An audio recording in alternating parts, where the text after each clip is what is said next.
తూర్పుగోదావరి జిల్లా నిడదవోలు పట్టణం municipal council సమావేశం ఉద్రిక్తతల మధ్య సాగింది. తమ వార్డులో పాముల సంచారం విపరీతంగా పెరిగిపోయింది అని ఆరోపిస్తూ కౌన్సిలర్ అనిల్ కౌన్సిల్ హాల్లోకి సజీవ పామును తీసుకువచ్చి నిరసన వ్యక్తం చేయడం కలకలం రేపింది. తమ వార్డుల్లో తరచూ ఇళ్లలోకి, కాలనీల్లోకి పాములు ప్రవేశిస్తున్నాయని, ప్రజలు భయాందోళనకు గురవుతున్నారని అనిల్ ఆవేదన వ్యక్తం చేశారు. ఈ సమస్యపై పలుమార్లు అధికారుల దృష్టికి తీసుకువెళ్లినా తగిన చర్యలు తీసుకోలేదు అని, ప్రజల ప్రాణాలకు ముప్పు వాటిల్లే పరిస్థితి ఏర్పడింది అని, సమస్య తీవ్రతను చూపించేందుకే పామును తీసుకువచ్చాను అని పేర్కొన్నారు. కౌన్సిల్ హాల్లో పాము కనిపించడంతో కొంతసేపు ఉద్రిక్త పరిస్థితులు నెలకొన్నాయి. సభ్యులు, అధికారులు ఆందోళనకు గురయ్యారు. వెంటనే సిబ్బంది అప్రమత్తమై పామును సురక్షితంగా బయటకు తరలించారు. ఈ ఘటనపై చైర్పర్సన్ ఆగ్రహం వ్యక్తం చేసినట్లు సమాచారం. కౌన్సిల్ సమావేశం గౌరవాన్ని కాపాడాలి అని, ఇలాంటి చర్యలు సరైనవి కావు అని హెచ్చరించినట్లు తెలిసింది. మరోవైపు సమస్యపై తక్షణ చర్యలు తీసుకోవాలి అని అధికారులు హామీ ఇచ్చినట్లు సమాచారం.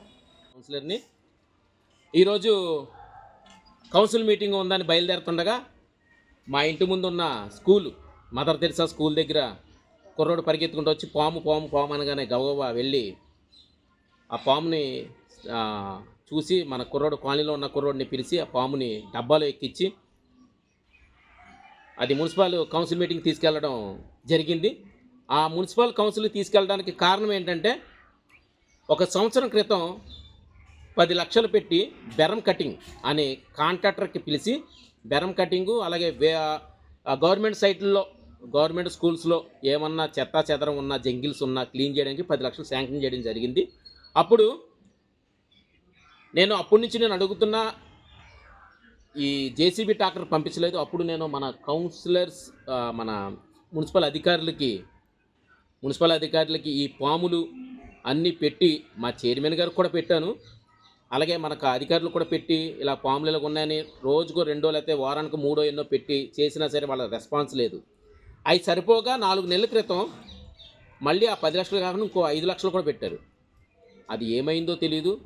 ఆ కౌన్సిల్ హాల్లో మేము అడిగినప్పుడు కూడాను, ఇప్పుడు కూడా అడుగుతున్నాం, ఆ పాములు వచ్చేస్తున్నాయని కౌన్సిల్ మీటింగ్ జరుగుతున్నా కూడా పెట్టిన వాళ్ళకి అయినా సరే రెస్పాన్స్ లేదు. అందుకనే ఈరోజు ఆ పాము అనేది ఎలాగుంటుందో, ఎంత భయంకరంగా ఉంటుందో చూపిద్దామని డబ్బాలో తీసుకుని వెళ్ళాను. తీసుకెళ్ళిన తర్వాత కౌన్సిల్లో అడుగుదామని అడిగితే మన చైర్మన్ గారు అది బయట పెట్టండి అని నన్ను ఫోర్స్ చేశారు. ఎందుకంటే మన కౌన్సిల్లో ఫస్ట్ కౌన్సిల్ జరుగుతుండగా మన మినిస్టర్ గారు నెగ్గిన తర్వాత ఆయన వచ్చి కౌన్సిల్ ఫస్ట్ మీటింగ్లో వచ్చి ఆయన అంటారు, రాజకీయం ఎలక్షన్ వరకే, తర్వాత మనం ప్రజలకు సేవ చేయడానికి వచ్చాం అని చెప్పారు. ఆ మాటను కూడా పక్కన పెట్టారు ఈయన, మన చైర్మన్ గారు. ఎందుకంటే మేము వైఎస్ఆర్సీపీ కౌన్సిలర్స్ కాబట్టి మా మాట లెక్క చేయకుండా, ఏ వర్కులు చేయకుండా మా మాట చెప్తుంటే బెల్లగొట్టాడు. మా మాట పట్టించుకోకపోవడం, మాకు రివర్సల్ సమాధానం చెప్తూ జరిగింది. అంతా వైసీపీ కౌన్సిలర్స్ అందరి వార్డులో, ఏ వార్డులో కూడా పని జరగలేదు.